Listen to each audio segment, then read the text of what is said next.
Police TV by Tim Vickery, read by Vincenzo Nicoli.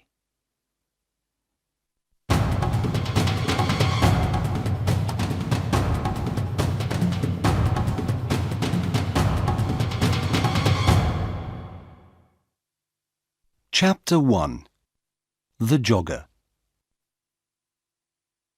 Dan and Sue are police officers in London. It is a Tuesday morning and Dan is angry. "What's the matter, Dan?" Sue asks. "Look at this," Dan says. "Every day someone steals money from people near the shops. We must stop this."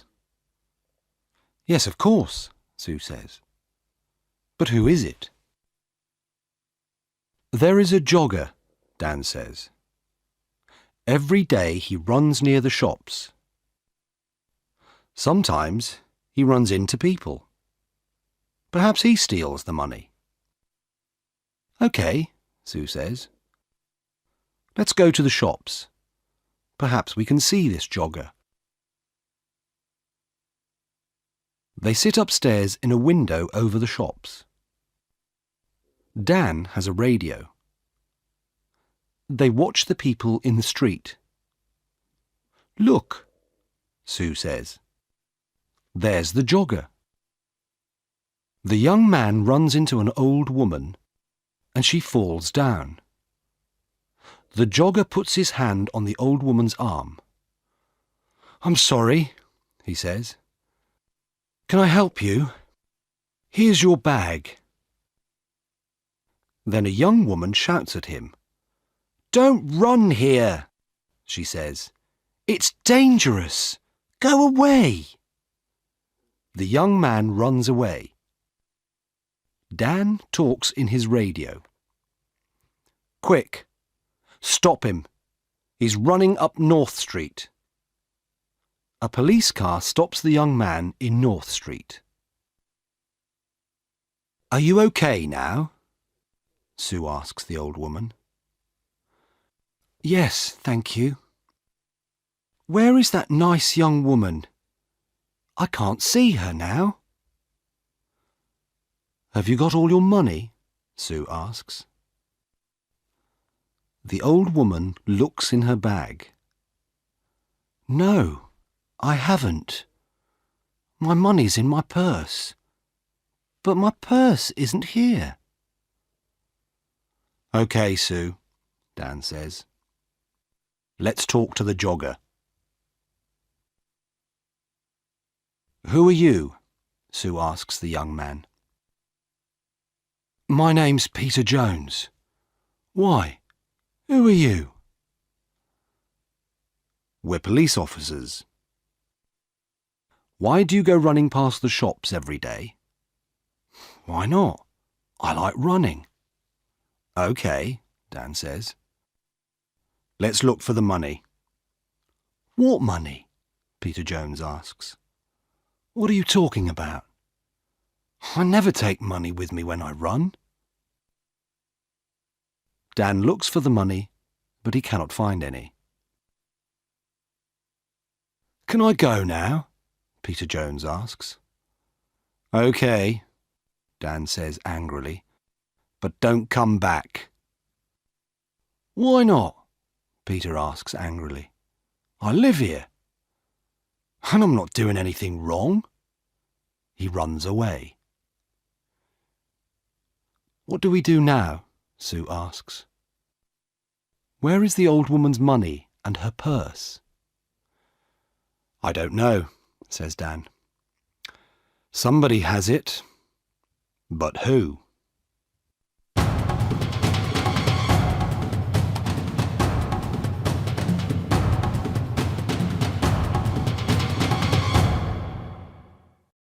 Chapter 2. TV. Dan and Sue go back to the shops. "I don't understand," Dan says. "The jogger hasn't got the money, so we must look for someone different." "Look," Sue says. There's a TV camera over that shop door. Perhaps that can help us. They go into the shop and watch the video. Look, Sue says. There's the old woman. She's getting money from the bank and putting it into her purse. Now she's putting the purse into the bag. Stop the video there, says Dan. Now, look carefully. Is anybody watching her? There are a lot of people in the street, Sue says. I'm not sure. Is it that man with the long hair?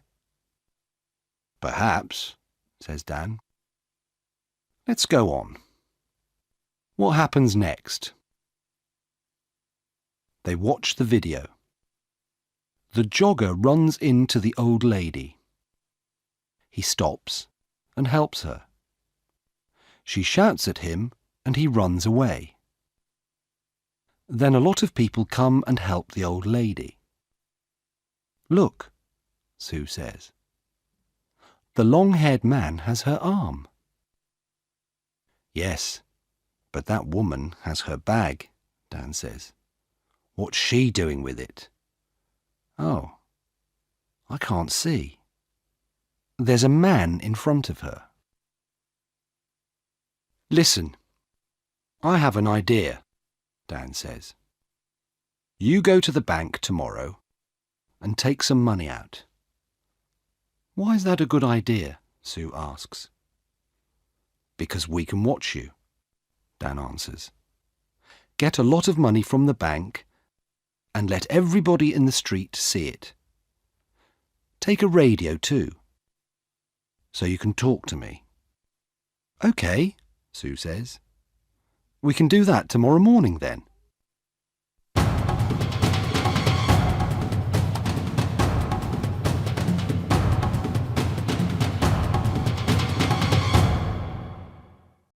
Chapter 3. Help me, quick. Next day, Sue goes to the bank. Dan is watching with another policeman, Jim. They have radios. I'm getting the money now, Sue says. That's good, Sue, Dan says on his radio. Now let everybody see it. Sue drops some money near her feet. People in the street look at her. Look, there's the man with the long hair, Jim says. He's picking up the money. Shall I arrest him?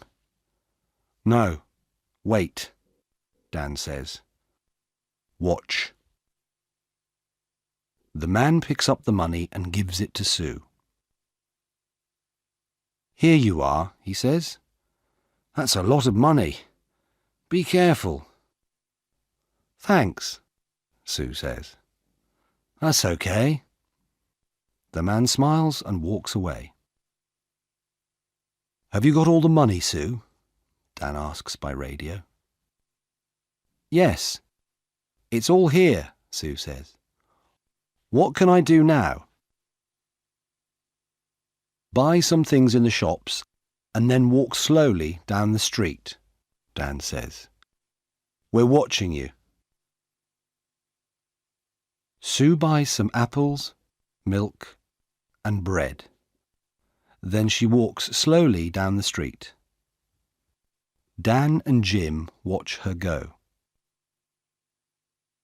Is anybody following me? Sue asks. No, Dan says. There's a woman with a baby, that's all. Don't follow me, Sue says into the radio. Nobody must see you. I'm turning right into Smith Street. Now I'm turning left into Peg Lane. The woman with the baby is following me. I'm turning right into Dale Avenue. Are there lots of people about? Dan asks. No, It's very quiet. Nothing is happening.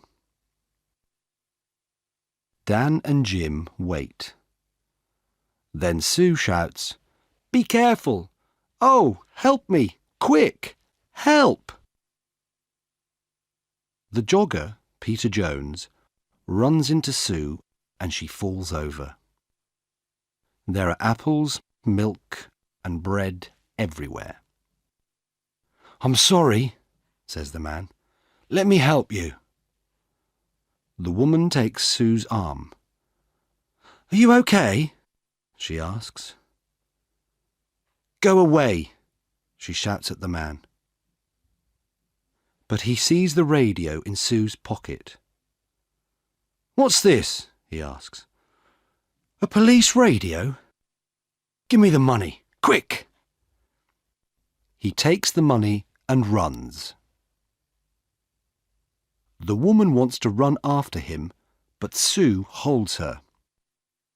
"Stop," she says. "I'm a police officer. You must stay here." "But why?" the woman asks. "I want to help you. That man has your money. I haven't got it." "Is he your friend?" Sue asks. "Where does he live?" "I don't know," the woman says. "I don't know him." "Who are you?" Sue asks. "Where do you live?" Linda Wilkes. I live at 14 Old Street."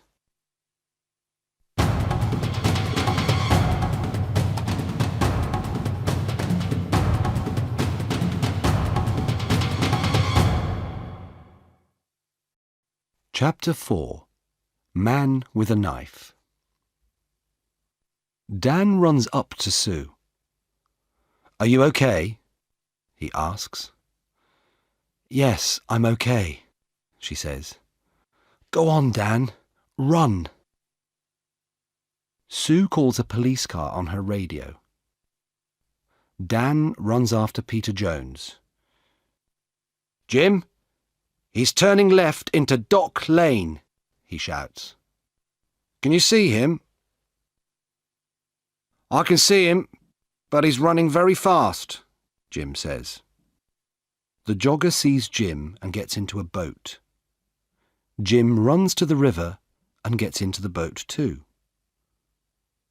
"Stop," Jim says. "I'm a police officer." "Oh, no!" The jogger, Peter Jones, hits Jim and he falls into the water. The boat goes across the river. Dan helps Jim out of the water. "He's going into a cafe," Dan says. "Come on, let's run to that bridge." They go across the bridge and run to the cafe. Jim goes behind the cafe and Dan goes in. "Is he in there?" Jim asks on his radio. "Yes," Dan answers. "Jim, he's coming out." "Stop," says Jim. "I'm a police officer." But Peter has a knife in his hand. Jim holds out his hand. "Give me the knife, Peter." "Stay back," Peter says. "I can kill you with this." Jim can see Dan in the door behind Peter. Dan walks out of the door very slowly and quietly. "Come on, Peter," says Jim. "Give me the knife." Dan takes Peter's arms from behind, and Jim takes the knife from his hand. Dan finds the money in Peter's trousers.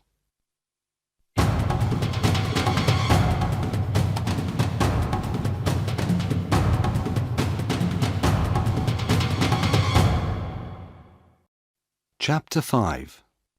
At the police station. "I want to go home now," says Linda. "My baby is hungry and tired." "Do you know Peter Jones?" Sue asks. do you and Peter steal money from people? No, I don't know him, and I never steal money. Do you know this woman, Peter? Dan asks. No, says Peter. I don't know her. Who is she? Dan and Sue go back to their office. Does Linda work with Peter? Dan asks Sue. Yes, she does, says Sue. Watch this video. Look, there she is. She's watching me get the money, and now she's talking to someone on her phone. But who is she talking to? She's talking to Peter, of course. Now she's following me and talking to him again. She's talking about me. Dan and Sue speak to Linda again. Can I see your phone, please, Miss Wilkes? Sue asks. My phone? Why do you want to see that? Well, it remembers a lot of numbers. Sue presses 1 on Linda's phone. Peter's phone begins to ring. Sue laughs. Let me ask you again, Miss Wilkes. Do you know Peter Jones? Well, yes, OK. I know him. But I don't steal money. Sue and Dan take Linda home. They go into her house. There's £200 under your bed, Linda, Dan says. And look, this is the old lady's purse. This is a nice photo of you and the baby, Sue says. But who is the man? Is he the baby's father? OK, it's Peter, says Linda. And yes, I do steal the money. I'm sorry, OK? No, Linda, it's not OK, Sue says. It's not OK at all.